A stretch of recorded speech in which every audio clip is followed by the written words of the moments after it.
Gratuity लागू करो, लागू करो, लागू करो, ALCL लागू करो, लागू करो, लागू करो, वेतन का भुगतान जल्द करो, जल्द करो, जल्द करो।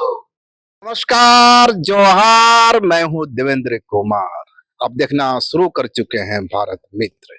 दोस्तों, चंद दिन पहले मैंने आपको HEC से एक वीडियो दिखलाया था, कुछ लोगों की बातचीत दिखलाई थी।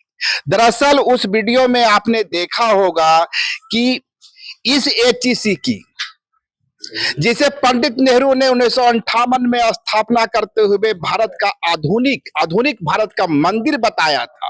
और दरअसल वो मंदिर इसलिए था कि उस आजाद भारत में जब हमें आजादी मिली, उसके बाद भारत के सामने जो चुनौतियां खड़ी थी, पहाड़ सी चुनौतियां थी। हमारे पास इंफ्रास्ट्रक्चर नाम की कोई चीज नहीं थी। उस वक्त पंडित नेहरू ने HEC और दूसरे पब्लिक सेक्टर की स्थापना की थी। इस सोच के साथ की थी कि इससे आधुनिक भारत की नींव रखी जाएगी, बुनियाद रखी जाएगी। लेकिन ये 50-60 वर्षों में HEC की क्या दुर्दशा हो गई। आज इसके 1400 मजदूर, जिनका ESI का भुगतान नहीं हो रहा है, और ESI का भुगतान नहीं होने के कारण पिछले 6 महीनों में ESI हॉस्पिटल ने उनका इलाज करने से इनकार कर दिया। और जब उन्हें उनका इलाज करने से इनकार कर दिया तो दावा किया जाता है कि करीबन 10 मजदूरों की मौत हो गई। मजदूर तिल तिल कर मर रहे हैं। कई मजदूरों को जबरन रिटायरमेंट दिया जा रहा है। और तो अजूबा यह है कि जिनकी जमीनें गई 50 एकड़, 60 एकड़, 100 एकड़, 500 एकड़ जमीनें गई, वे मजदूर अब 20,000 या उनके वंशज अब 20,000, 25,000, 15,000 की नौकरी के लिए भी हम माथा टेकी कर रहे हैं, गुहार लगा रहे हैं। आपके सामने इस वक्त जलेश्वर महतो जी हैं, जलेश्वर ठाकुर जी हैं। जलेश्वर ठाकुर जी ने भी इस HEC की स्थापना में इनके वंशजों ने 20 डिसमिल जमीन दी थी। रांची शहर में 20 डिसमिल जमीन की एक कीमत होती है। 58 में जमीन दी गई थी, 92 में नौकरी मिली आपको, 92 में नौकरी मिली। 2027 में रिटायर होना था, लेकिन HEC प्रबंधन ने 2027 का इंतजार नहीं किया, इन्हें 2024 में 22 में ही रिटायर कर दिया। यानी वक्त के 5 वर्ष पहले रिटायर कर दिया। और यह हालत सिर्फ जलेश्वर ठाकुर की नहीं है, यहाँ के कई ऐसे कर्मचारियों की है, कई ऐसे श्रमिकों की है, जिनके पूर्वजों ने, जैसा कि मैंने आपको बताया कि 500 एकड़, 100 एकड़, 200 एकड़ जमीनें दी थी, उनके पूर्वज वंशज दर ठोकरे खा रहे हैं। जलेश्वर जी, क्या हुआ था आपके साथ? हम ड्यूटी कर रहे थे और अचानक वो लोग आकर बोला कि तुम रिटायर हो गया, जाओ घर। इसके पहले आपको कोई पूर्व सूचना दी गई थी? कोई सूचना नहीं। मैंने अचानक काम कर रहे थे, आते हुए बताया जाता है कि तुम रिटायर कर गया। यह है तस्वीर। क्या आपने सुना है कभी किसी भी सरकारी संस्थान में कि कोई आता है, काम करता हुआ कर रहा है श्रमिकों से, अचानक आके सूचना दी जाती है कि तुम तो रिटायर हो गया, क्यों काम कर रहा है? यह है HEC की कार्य प्रणाली। और उसका सबसे बड़ा कारण है कि जिनकी जमीनें गई उनको परमानेंट नौकरी नहीं दी गई थी, उन्हें ठेकेदार के माध्यम से रखा गया था। वे यहाँ अस्थायी मजदूर थे। और जलेश्वर जी की पीड़ा यह है कि इनका जो PF कटा और दूसरे जो पैसे कटे, आज भी उन्हें नहीं मिल रहे हैं। क्या हुआ, मिल गया सारा पैसा? नहीं सर, एको पैसा नहीं मिला अभी तक। क्या बोलता है लोग दौड़ा रहा है, कहता है कि ये फार्म लाओ, वो फार्म, सब फार्म ला कर बोलिए, हम दिखा देते हैं सर, सब कागज मेरे पास है। आपने कभी यह सवाल उठाया कि मेरी तो उम्र बाकी थी तो मुझे रिटायर क्यों किया? बोलता है कि वहां तो पैसा मांग रहा था ना सर। पैसा मैंने आगे की नौकरी तब दी जाएगी जब तुम्हें पैसा मिलेगा, दो कुछ मटेरियल, माल पानी। कौन कह रहा? ऐसे करके इशारा किया था सर, ऐसे करके। हाँ। हम बोले हम गरीब आदमी हैं, कहा देने सके। कितनी जमीन गई थी आपकी? 20-22 डिसमिल ना। यदि 3 लाख रुपया डिसमिल की भी बात करें तो कम से कम 60-70 लाख रुपया तो आपके पूर्वजों ने दे दिया था। और अब आप हैं कि 15, कितने नौकरी में पैसा मिलता था आपको पेमेंट? 20-21 हजार रुपया। 20-21 हजार रुपया। तो कहीं फुकचा ठेला लगा के भी आप कमा लेते हैं। जमीन क्यों दी आपके पूर्वजों ने? पीछे तो ये जलेश्वर ठाकुर जी की पीड़ा है। और जलेश्वर जी इकलौते नहीं हैं, हम आपको अभी दूसरे मजदूरों से भी जानकारी देंगे। ऐसे यहाँ करीबन करीबन 100 मजदूर हैं जिन्हें जबरन रिटायर कर दिया गया है या किया करने के कगार पे वे खड़े हैं। इस वक्त हमारे साथ एनएसयू के छात्र नेता हैं। आइए जरा अपना परिचय दीजिए। रोहित पांडे मेरा नाम है। रोहित जी, आप तो बहुत नजर रखते हैं इस एचईसी पर। इस जलेश्वर जी का कहानी क्या है? देखिए, इनसे हम लोग को आंदोलन के दौरान मुलाकात हुआ था। ये आंदोलन क्या है से बताइए जरा, कब आंदोलन हुई थी? पहले ये लोग सप्लाई मजदूर थे, जो एक कॉन्ट्रैक्टर को नाम के लिए रखा गया था। नाम के लिए? हाँ, नाम के लिए रखा गया था। एचईसी खुद अंदर करता था, पास उस सब कुछ एचईसी ही बना के दिया था। हाँ। तो उस दौरान कॉन्ट्रैक्टर का एग्रीमेंट का डेट खत्म हो गया था। तो इन लोगों को 5-6 महीना एचईसी डायरेक्ट रख के काम कराया। उसके बाद फिर क्या किया, अचानक एक दिन सारा गेट बंद, सब मजदूर को बाहर, गेट आउट एक बार में एक गेट बंद करके सबको बाहर निकाल दिया गया। फिर सारे मजदूर एकजुट हुए, हेडक्वार्टर के सामने टेंट गाड़े और वहां पे करीबन 10 महीना आंदोलन चला था। 10 महीना आंदोलन चला था, तमाम तरह का कोशिश किया गया मैनेजमेंट की तरफ से आंदोलन तोड़ने के लिए, लेकिन मजदूर का एकजुटता थी, आंदोलन नहीं टूटा। अंततः जो मैनेजमेंट है झुका, मजदूर के आगे झुका और फिर सभी मजदूर को इज्जत के साथ सबको अंदर ले गया। तो उसी दौरान इनसे मुलाकात हुआ था। तो उस टाइम हम लोग को मालूम चला कि तो समय से पहले इनका हमको लोग देखे। ऐसे कितने मजदूर लगभग होंगे जिन्हें समय के पहले रिटायर कर दिया गया? अनदिना तो हम लोग को कोई ना कोई खबर देते ही रहता है कि हम लोग साथ ऐसा हो गया वैसा हो गया। हमको लगता है कि 170-80 के आसपास मजदूर एकदम होंगे। इस जून के बाद हमको लगता है कि 200-300 मजदूर को एक बार में निकाला जाएगा, इसी तरह करके। और इसमें मैक्सिमम जो लोग होंगे वो झारखंडी होंगे। ये जो दावा किया जाता है कि एचईसी में बाहर के लोग काम करते, ठीक है कुछ करते भी होंगे, पर मैक्सिमम मजदूर तो इसी झारखंड के जिन्होंने अपनी जमीन दी है और जो है आज जिनका आज तक अस्थायी कर्मी भी नहीं बन सके। हाँ, ये देखिए, एचईसी में अस्थायी यहाँ के लोकल भी मजदूर हैं, कुछ बाहर के भी हैं। हाँ, तो जो छटनी करेंगे तो ये नहीं देख के करेंगे कि लोकल हैं कि बाहर के हैं, ये सभी को करेंगे एक साथ में। धीरे धीरे क्या कर रहे हैं ना, ये इनको कंपनी को मतलब कि बंद करना है, बैठाना है। एक बार में 1400 मजदूर को निकाले तो रोड पर सब आ जा रहे एक साथ। तब देखिए जैसे जलेश्वर ठाकुर जी को अकेले करके निकाला। अच्छा। हम बता रहे हैं ये इनको 2022-23 में निकाला है। उस टाइम से इस व्यक्ति का चप्पल देखिए क्या गया है। हम लोग डेली देखते हैं, डेली यहाँ पे इनसे मुलाकात होता है। डेली ये जाते हैं हेडक्वार्टर में, एक पेपर मांगता है, फिर ये पेपर जाते ले आते घर से, फिर कहता है ये ऐसे है तो ये वाला पेपर ले आइए। मतलब डेली कुछ ना कुछ अड़चन। तो कह रहे हैं कि मैं पैसा मांगा जा रहा है। हम लोग को भी ये सूचना दी है।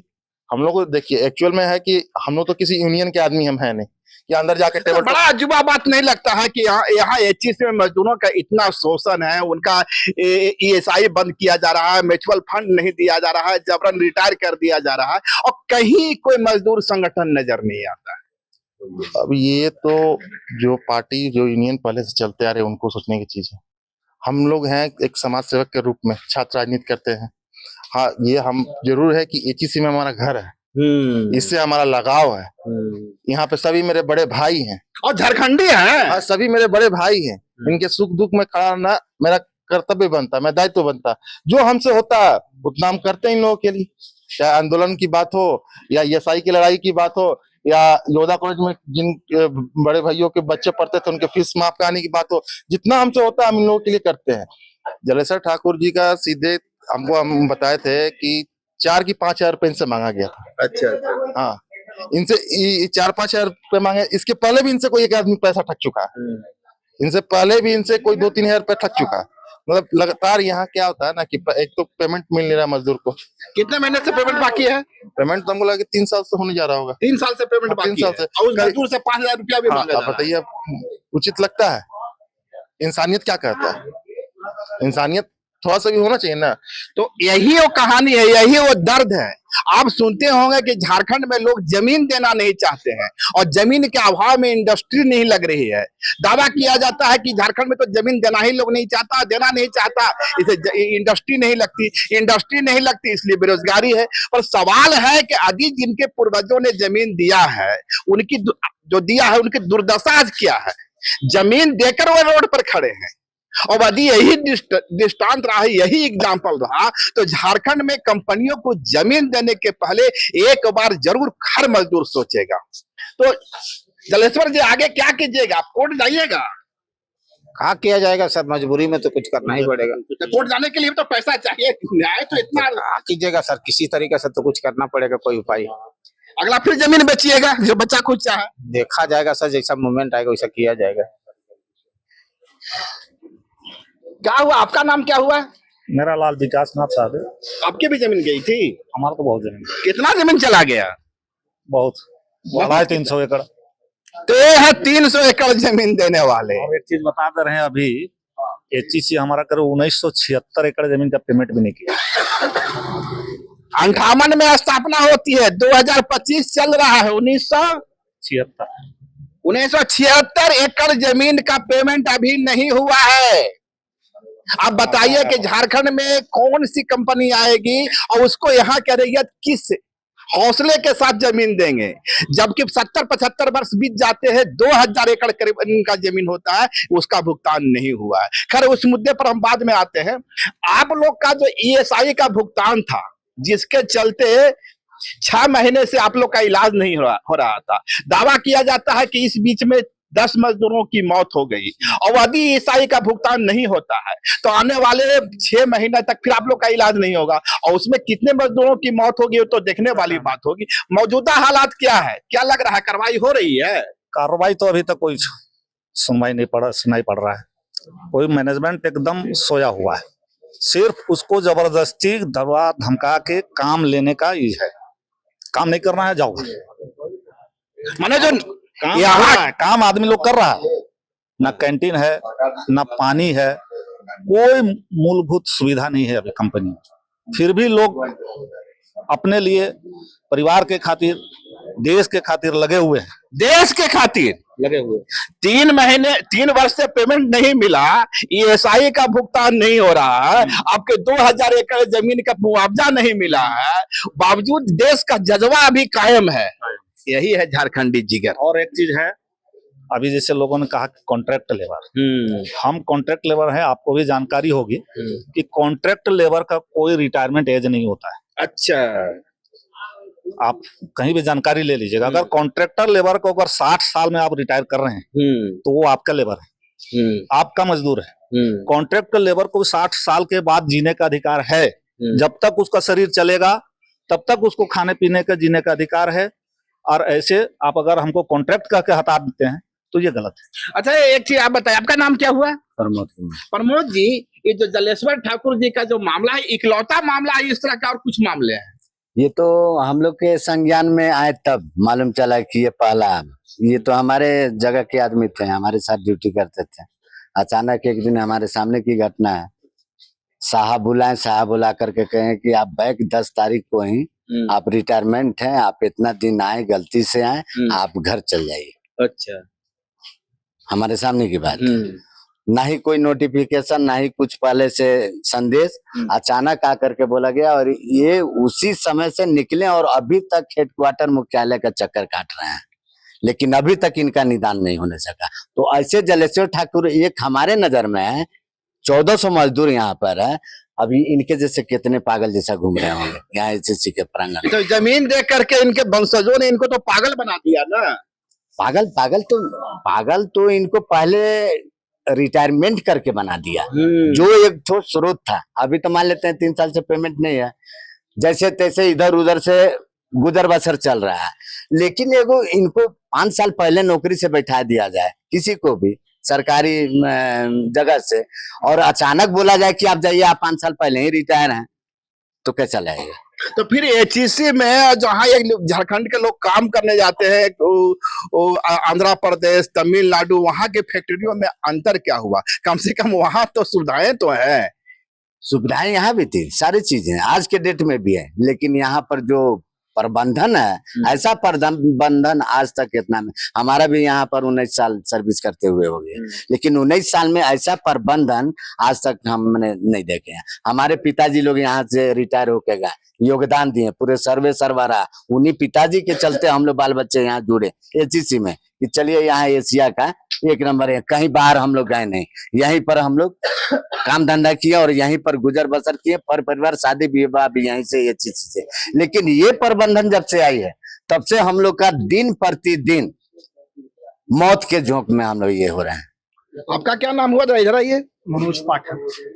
नहीं, हम लोग कोई जमीन नहीं गए, लेकिन हम यहाँ मृत कर्मचारी के आश्रित होते हैं। यहाँ पे विस्थापित और डेथ केस का नौकरी यहाँ परमानेंट लगता था। हमारे फादर यहाँ काम करते थे। डेथ करने के बाद में हुआ कि परमानेंट नौकरी मिलेगा, लेकिन परमानेंट नौकरी नहीं देके टेम्पोररी कैजुअल में रखे, और आज तक हम लोग कैजुअल में। कितना वर्ष कैजुअल में है आप? 25 साल से। 25 साल कैजुअल में ही गुजर गया। अब तो रिटायरमेंट का समय आ गया आपका, रिटायरमेंट में पूरा गुजर गया। क्या हुआ? ESI का भुगतान जो था उसमें क्या हुआ? देखिए, जहाँ झूठ बोलने की प्रवृत्ति है वहाँ कुछ नहीं बोला जा सकता है। यहाँ 1 साल से लोग आंदोलन रत्न थे, लोग को बाहर कर दिया गया था। HEC का स्थिति को देखते हुए प्रबंधन बोली कि नहीं रखेंगे, लेकिन आंदोलन के बदौलत यहाँ पर सभी लोग को फिर रखा गया। और उस समय में प्रबंधन यही बात बोली थी कि आप अंदर काम करने के लिए जाइएगा तो 10 दिन के अंदर आपको जो पुराना फैसिलिटी था वो आपको मिल जाएगा, ESI मिल जाएगा, और पुराना छुट्टी जो हम लोग 20 साल से काम करते थे AL और CL वो भी ये नदारद कर दिए हैं। आज तक पुराना छुट्टी नहीं मिल रहा है। हम लोग को शादी विवाह कहीं जाते हैं तो बहुत परेशानी होती है छुट्टी मिलने में, और यहाँ झूठ बोलने की प्रवृत्ति है, वहाँ कुछ नहीं कहा जा सकता है। क्या हुआ? ESI वाला मामला में क्या हुआ? कुछ लग रहा है? देखिए, हेडक्वार्टर में हलचल मचा हुआ है। बड़े मैनेजमेंट का आदेश दिया है नहीं दिया है ये हम लोग को जानकारी नहीं है, लेकिन गीता राय जो यहाँ पर जिनको अपसेंटी दिया गया था वो तो बीमार पड़ गए थे ना। अरे उसको चेक कराइए ना, बहाना मार दी होगी। तुरंत पता चला कि 1 दिन बाद वो आए और क्या क्या अपना काम किए, और 12 तारीख लास्ट डेट बता रहे हैं। तो मजदूर 2 आए दिन इतनी गर्मी में। आज क्या तारीख है? आज 10 तारीख है। अब 2 दिन मात्र बचा हुआ है, और 2 दिन और बचा हुआ है। 2 दिन बचा हुआ है, लेकिन हमको भरोसा नहीं लगता है कि लोग इतना स्पीडली काम करेगा।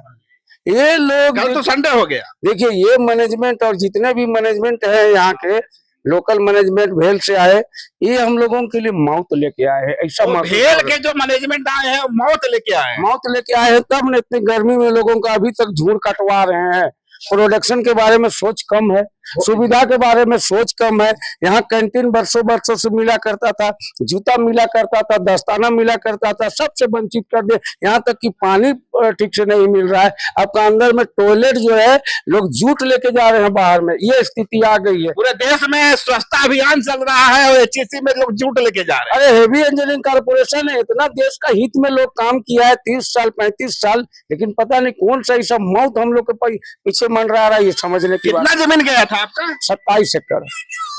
आज तो अफसोस लगता होगा कि हमारा मेरा दादा परदादा भी आज अफसोस करते होंगे कि बेटा हमने कुर्बानी दे दी। आपकी कहीं जमीन होगी या कोई कंपनियां मांगेगी तो आप हिम्मत करेगा देने का? अरे हम जमीन हमको एक्वायर हुआ है, वो जमीन हमको 20 डिसमिल मिला है बिहार सरकार के टाइम में, वो भी अभी तक नहीं मिला है, जबकि पैसा दे के लिए है। उसके लिए रोज भाग दौड़ कर, अगर मेरे पास कागज देखना है तो आप देख लीजिए। हम रखे अपने डिक्की में, हमेशा रखते हैं कि कब हमको जगह दे जमीन देगा। अभी रेलवे का जमीन में रहते हैं, ध्वस्त कर दिया रेलवे, अभी किराए पे हम रहते हैं, किराया पर रहते हैं। आपका क्या नाम हुआ? राजेंद्र कांत महतो। जमीन तो है, महतो तो जमीन का पुत्र है, तो बिना जमीन, बिना जमीन का तो उसका जिंदा रहने। गई थी आपकी? एक खाता 144 जो है, उसमें 23 एकड़ 4 डिसमिल है। 23 एकड़ 4 डिसमिल पूरी जमीन चली गई। हाँ चली गई। अभी तो एक CISF कैंप बना, पहले पावर ग्रिड बना, एक साथ। कितने परिवार के लोगों को आपको अब तक नौकरी मिली इसमें? मेरे परिवार से 3 आदमी को परमानेंट नौकरी हुआ था पहले। एक बड़ा पिताजी थे, ये FAP में रामलाल महतो करके थे। एक छोटा आजा थे रमेश महतो करके, वो भी कंटीन में थे, ये FAP कंटीन में बड़ा। मेरे पिताजी ड्राइवर थे, HVP में ड्राइवर थे। आज 23 एकड़ जमीन आज के आपके पास होती इस शहर में, तो आपका तो पूरा परिवार आराम से मस्ती कर रहा होता। आप तो अभी पुंदाक का जमीन अभी 7 लाख रुपये सरकारी रेट है, तो आप सोच लीजिए कभी क्या होता है उसका। अरबों करोड़ों रुपया दे करके 5,000 की नौकरी 10,000 की नौकरी पे भटक रहे हैं। हमारे पूर्वज ने राष्ट्र हित के लिए दिया। नेहरू जी हमारे प्रधानमंत्री हुआ करते थे, जो द्वितीय पंचवर्षीय योजना के तहत औद्योगिक क्रांति हुआ, उसके फलस्वरूप हमारा देश की जरूरत था औद्योगिक क्षेत्र का निर्माण में, वैसे ये बना। और यहाँ के रैयतों से कहा कि आपको आपके जो जमीन है, जिस तरह दर पीढ़ी जोतते हैं, उसी तरह आपका समय अनुसार नौकरी होते रहेगा। लेकिन एक पीढ़ी के बाद दूसरा पीढ़ी जब अप्रेंटिस करके आया, अप्रेंटिस करने के बाद कैजुअल वर्कर के रूप में आए, कैजुअल वर्कर के बाद बहाली नहीं 2 बार हुआ, उस पर भी यहाँ के जो डेथ के साथ डिस्प्लेस जो है और जो कार्यरत मजदूर हैं उनको कोई प्राथमिकता नहीं दिया गया। ओपन बहाली हुआ, ओपन बहाली में हमारे रणथंभौर जो अभी थे वो छूटे, विकास सहदेव ये छूटे, वो फोर्जर है, ये फिटर है। हमारे इधर मनोज पाठक है, वो डेथ केस के है। और जो कार्यरत में अभी हमारे प्रमोद भाई थे। माने ये तमाम लोग के नौकरियां बाहर जाती रही, नए लोग आते रहे। नहीं, हमारे जो अभी बोले कि हमारे पूर्वजों ने जमीन दिया, जमीन का अगर दादा का है तो हिस्सा अगर बटा होता है तो उसमें भाई है तो भाई में होता है, उसके बाद उन लोग गुजर जाते हैं तो बेटों में हिस्सा होता है, लेकिन कुछ अंश तो मिलता है उसको। लेकिन नौकरी में क्या अंश मिला को? मैं अपने परिवार से मैं एकमात्र आया तो वो भी कंपटीशन में आया, नहीं होता तो हम भी नहीं आते। आज तो अफसोस होता होगा इस बात का। एकदम भरपूर एकदम अधिक है कि हमारे साथ जो ट्रेनिंग किए साथी वो कोई छूट गए, एक साथ ट्रेनिंग किए, एक साथ काम किए और छूट गए। अच्छा तो नहीं लगता है नजर से मिला के या कहीं दुख सुख। आप भी यहाँ के कर्मी हैं? हाँ, यहाँ कर्मी है। ये ईएसआई वाला भुगतान का जो मामला था 14 महीनों से शायद मेरी जानकारी के अनुसार भुगतान नहीं किया जा रहा है, क्या इस मामला है? मामला ये है कि टाल मटोल का है हिसाब किताब। लगता है आपको विश्वास है कि भुगतान हो जाएगा? नहीं, हमको तो नहीं लगता, सब टाल मटोल है। अभी तो 2 दिन बचा हुआ है ना? 2 दिन बचा हुआ, ये भी टल जाएगा। 2 दिन जो आने वाला समय है अभी ये देखते देखते वो कट जाएगा। अच्छा, ये उंगली कैसे कट गई? ये झाड़ी काटने के क्रम में ये तलवार जो हम लोग झाड़ी काटते हैं उसी से ये लग गया था। झाड़ी क्यों कटाया जा रहा है? पता नहीं, झाड़ी हर जगह झाड़ी हो गया है तो अब प्रोडक्शन का काम न करा करके झाड़ी कटवाया जा रहा है। प्रोडक्शन का काम रोक दिया गया है और कर्मियों से झाड़ी कटवाया जा रहा है। हम लोग तो ये जब कटा आपका तो इसका इलाज किसने करवाया? फर्स्ट एड में दवा मोटा मोटी हुआ और उसके अलावा हम बाहर से करा रहे हैं इलाज। बाहर से? मैं HSC इलाज भी नहीं करवाया? बिल्कुल नहीं, दोबारा बैंडेज नहीं हो सकता, यहाँ बाहर बैंडेज करा रहे हैं, बाहर में दवा ले रहे हैं एंटीबायोटिक का। तो उस दवा जो बाहर में खरीदते हैं उसका क्षतिपूर्ति होता है यहाँ? कुछ नहीं, आप तो अपना कराइए और समझिए। ऐसा कुछ सुविधा ये नहीं है। और जो है भी पहले भी कहा गया था कि ऐसा की सुविधा और तमाम जो सुविधा मिलती थी वो पुनः बहाल हो जाएगी, लेकिन अभी तो बहाल नहीं हुआ। धोखाधड़ी वाला हिसाब किताब चल रहा है। तो इस तरह तो कैजुअलिटी और भी होता होगा। क्या नाम था सुनीत यहाँ? इस तरह का जो इनका कैजुअलिटी हुआ है, हाथ कटा, हाथ ठीक ठाक है, तो इस तरह का कैजुअलिटी तो और भी हुआ होता होगा। बहुत बहुत, हाँ, खुद मेरे साथ हुआ है। क्या हुआ आपके साथ? मेरे अब तो भर गया, अभी तो 6 महीना हो गया ना हम लोग को ये वाला ज्वाइनिंग किए हुए।